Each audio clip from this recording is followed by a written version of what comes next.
बच्चों, अब हम भाषा अभ्यास पुस्तक का पृष्ठ 39 करेंगे। सबसे पहले पृष्ठ पर दिया गया शीर्षक पढ़ेंगे। अभ्यास 3, सही मात्रा वाले शब्द पर घेरा लगाइए।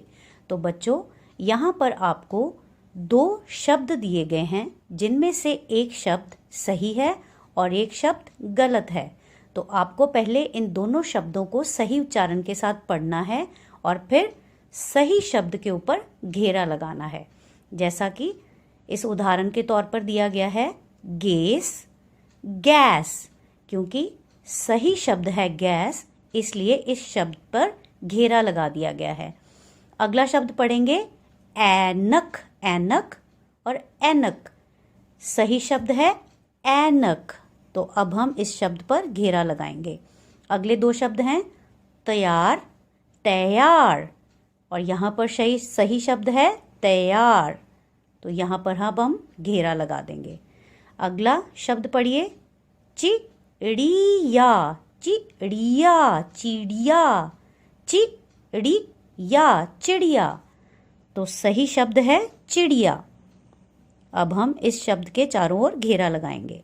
अगला शब्द पढ़ेंगे अखबार, आखबार। आखबार एक गलत शब्द है और सही शब्द है अखबार, यहाँ पर घेरा लगाएंगे।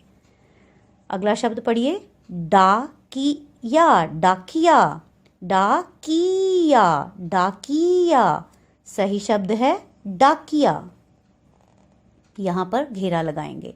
अगला शब्द पढ़िए मैदान, मैदान, सही शब्द होता है मैदान, तो यहाँ पर हम इस शब्द को घेरा लगाएंगे। अगला शब्द पढ़ेंगे चेहरा, चेहरा, चेहरा, चेहरा, सही शब्द है चेहरा, चेहरा को घेरा लगाएंगे। भेड़िया, भेड़िया, भेड़िया, सही शब्द है भेड़िया, भेड़िया को घेरा लगाएंगे। अगला शब्द है बैलगाड़ी, बैलगाड़ी, तो बच्चों इसमें से सही शब्द है बैलगाड़ी, ना कि बैलगाड़ी, तो अब हम बैलगाड़ी शब्द को घेरा लगाएंगे।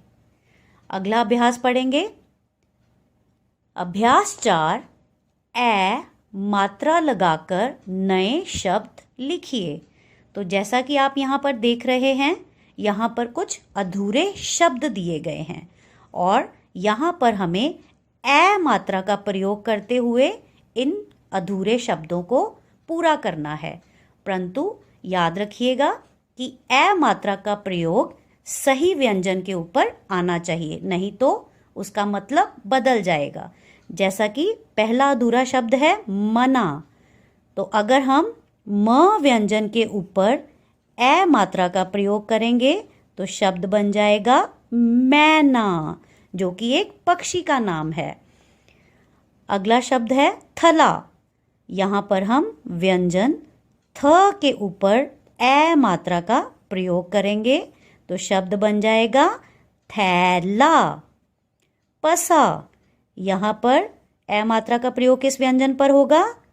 प व्यंजन पर, और शब्द बनेगा पैसा। मला, मला में हम म व्यंजन के ऊपर ए मात्रा का प्रयोग करेंगे तो शब्द बन जाएगा मैला, मैला। अगला अधूरा शब्द है जसा, यहाँ पर हम व्यंजन ज के ऊपर जब ए मात्रा का प्रयोग करेंगे तो शब्द बन जाएगा जैसा। आगे है शतान, ये एक अधूरा शब्द है, यहाँ पर हम व्यंजन श के ऊपर ए की मात्रा का प्रयोग करेंगे तो शब्द बन जाएगा शैतान, शैतान। कलाश, फिर से यहाँ पर व्यंजन क पर ए मात्रा का प्रयोग करने के पश्चात जो शब्द बनेगा वह शब्द है कैलाश। कैलाश एक पर्वत का नाम है, आपको तो पता ही होगा, जहाँ पर भगवान शिव रहते हैं उस पर्वत का नाम है कैलाश। तैयार, तैयार एक अधूरा शब्द है और जब हम व्यंजन त के ऊपर ए की मात्रा का प्रयोग करेंगे तो शब्द बन जाएगा तैयार। मदान, यहाँ पर ए की मात्रा का प्रयोग कहाँ करेंगे हम? व्यंजन म के ऊपर, और जो शब्द बनेगा वह बनेगा मैदान। शाबाश। अब अंत में जो अधूरा शब्द है वह है पदल।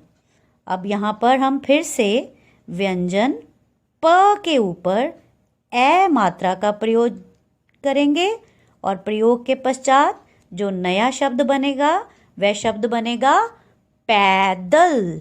पैदल। शाबाश। तो बच्चों, इस प्रकार से हम इस पृष्ठ को पूरा करेंगे। धन्यवाद प्यारे बच्चों।